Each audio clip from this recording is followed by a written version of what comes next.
Good morning. This is Mrs. Standridge. I'm here today with another episode of Raymie Nightingale.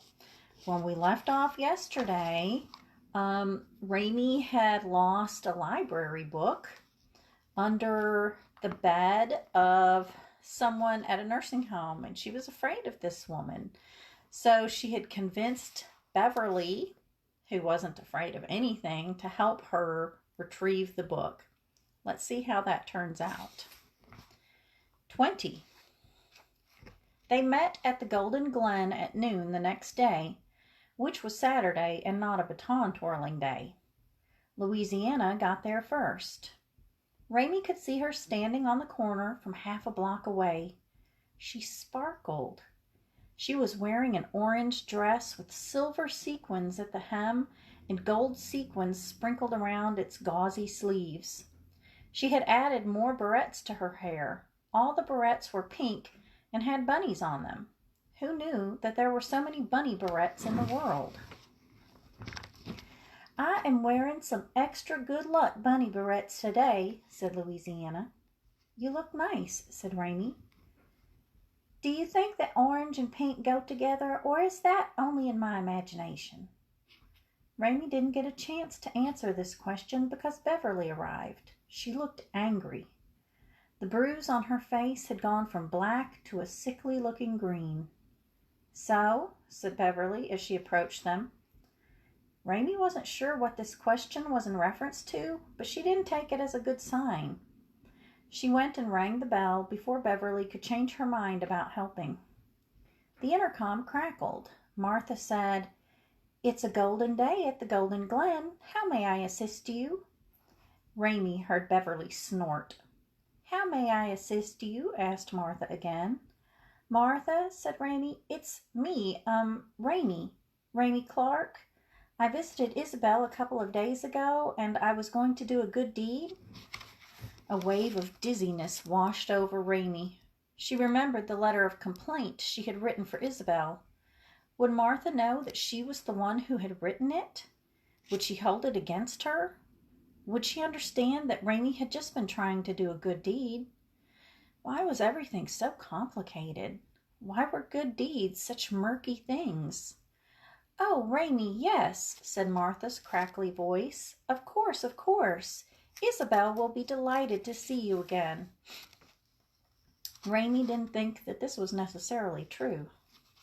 "We're here too," shouted Louisiana into the intercom. "We're the three rancheros, and we're going to—" Beverly put her hand over Louisiana's mouth. The door buzzed, and Raymie pulled it open. Beverly took her hand off Louisiana's mouth, and the three of them walked into the Golden Glen, where Martha was standing like before, behind the counter at the end of the hallway, smiling. Raymie was glad to see her.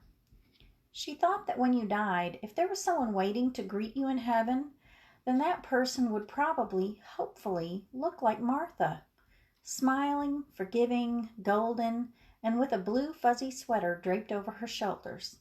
"Oh," said Martha, "you brought friends." "We're the three rancheros," said Louisiana. "We're here to right a wrong." "Please," said Beverly. "What a lovely dress," said Martha to Louisiana. "Thank you," said Louisiana. She twirled around so that her sleeves floated out and the sequins sparkled. "My granny made it. She makes all of my dresses. She used to make the costumes for my parents, who were the Flying Elefantes." "Isn't that interesting?" said Martha. "And I wonder what happened to your face," she said, turning to Beverly. "It's just a bruise," said Beverly in an extremely polite voice. "From a fight. I'm okay." "Well then," said Martha, "as long as you are okay, if the three of you would like to come with me." She took Louisiana's hand. "We will go upstairs and see who would like a good deed done today. Visitors are always welcome here at the Golden Glen." Beverly rolled her eyes at Raymie, but she turned and followed Martha and Louisiana up the stairs. Raymie walked behind Beverly. Right at the bottom of the stairs, right before she started to climb, Raymie was struck with a sudden, piercing moment of disbelief. How had she, Raymie Clark, gotten here? At the Golden Glen, walking behind Martha and Louisiana and Beverly, people she hadn't even known until a few days ago. Raymie looked down at the steps. Each step was lined with a dark strip to stop people from slipping. "We're all baton twirlers," she heard Louisiana say to Martha, "and we're all going to compete in the Little Miss Central Florida Tire 1975 contest." "Fascinating," said Martha. Beverly snorted. Raymie flexed her toes. She reminded herself of what she was doing. She was working to get the book back, to do a good deed, to win the contest, to bring her father home. She put her foot on the first dark non-stick strip, and then the next one, and the next. She climbed the stairs. 21. The common room was entirely empty. The floor was shining, but in an ordinary kind of way. The piano was silent. There were several scraggly ferns hanging from the ceiling, and an unfinished jigsaw puzzle on a small table in the center of the room.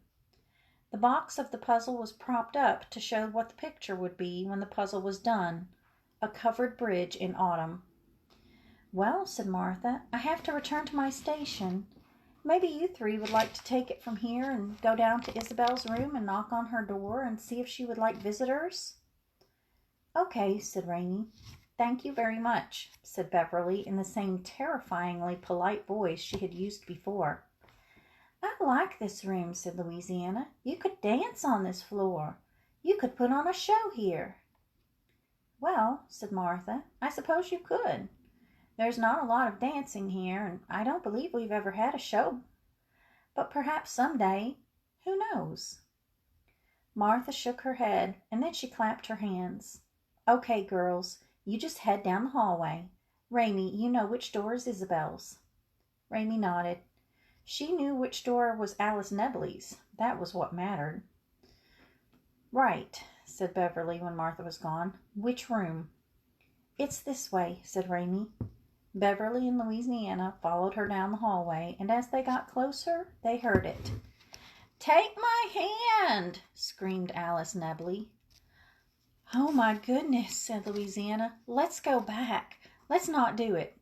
"Shut up," said Beverly. Louisiana caught up to Raymie and took her hand, and Raymie had the strange thought that holding on to Louisiana's hand was like holding the paw of one of the ghost bunnies on her barrettes. She almost wasn't even there. But still, it was comforting for some reason to have Louisiana's hand in hers. "Take my hand!" shouted Alice Nebley again. "Just get out of the way," said Beverly. She pushed past Raymie and Louisiana and marched right into Alice Nebley's room without knocking. Raymie could see that the room was dark, as it had been before, as dark as a cave, as dark as the grave.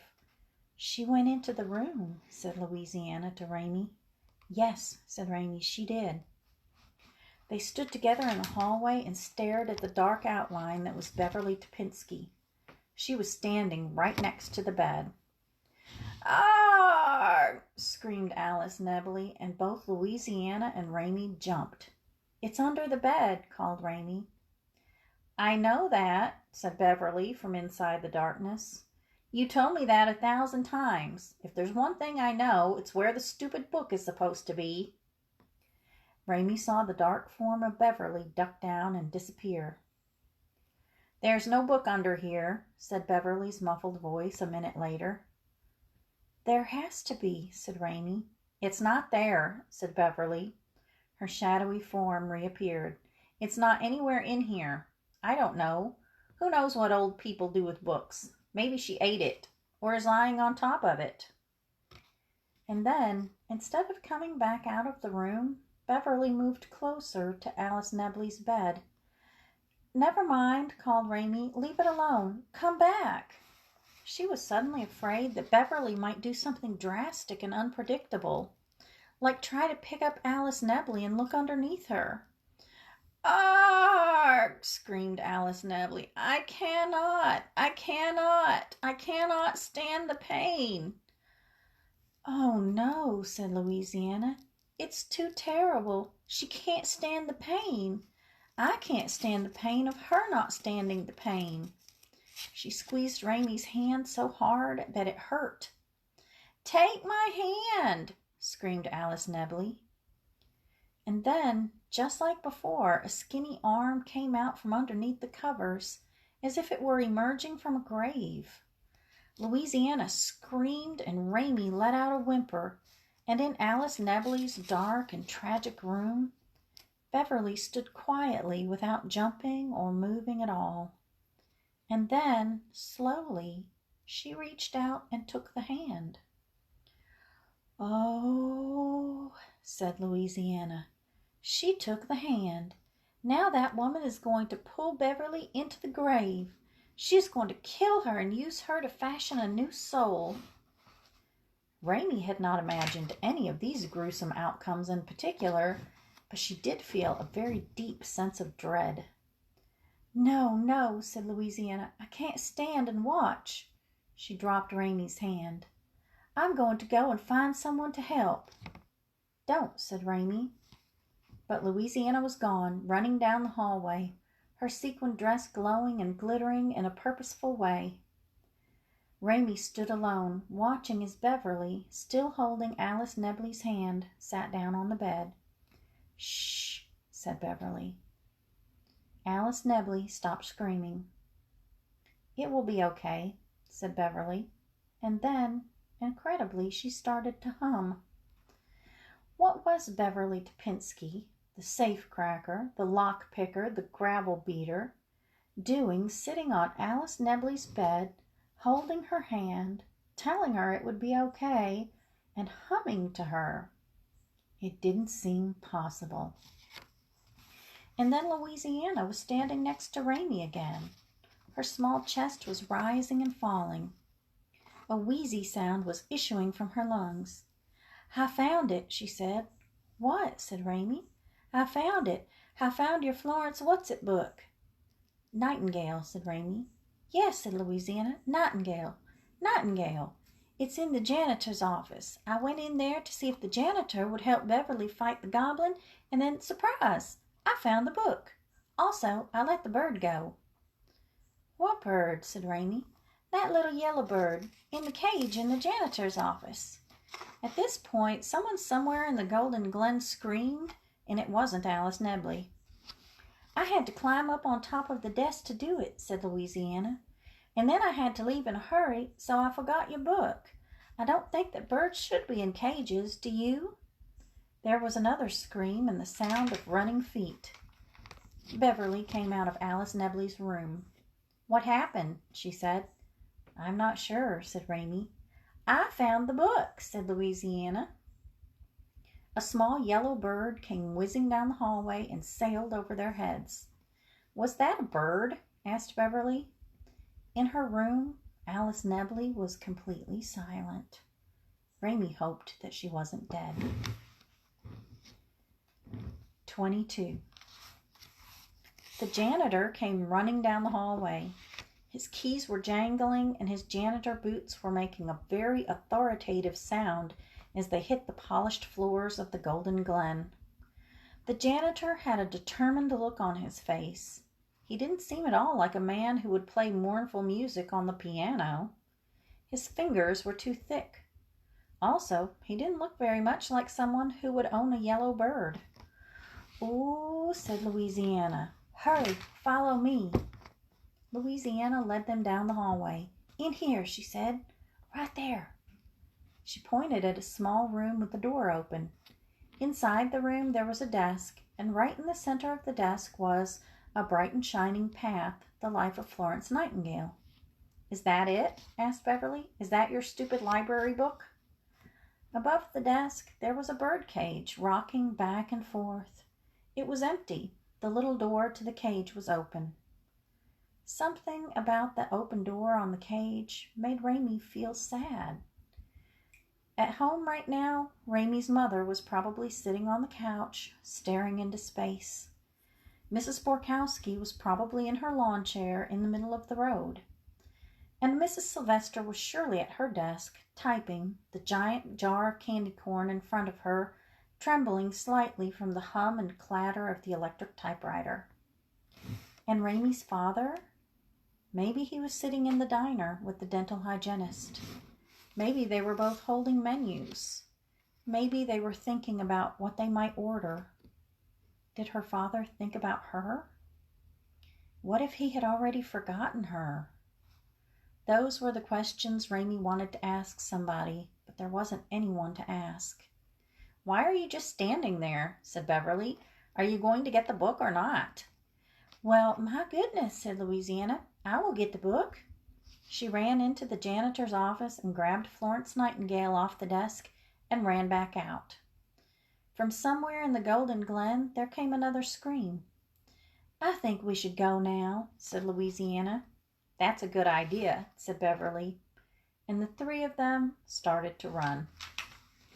All right, we're going to stop there for today. Do you think that the girls will get in trouble for what Louisiana did? What do you think that Beverly did for Alice Nebley? Do you think maybe Beverly knew who Alice was, or did Beverly just do a good deed? We'll think about it, and maybe we can discuss it some tomorrow. Have a good day.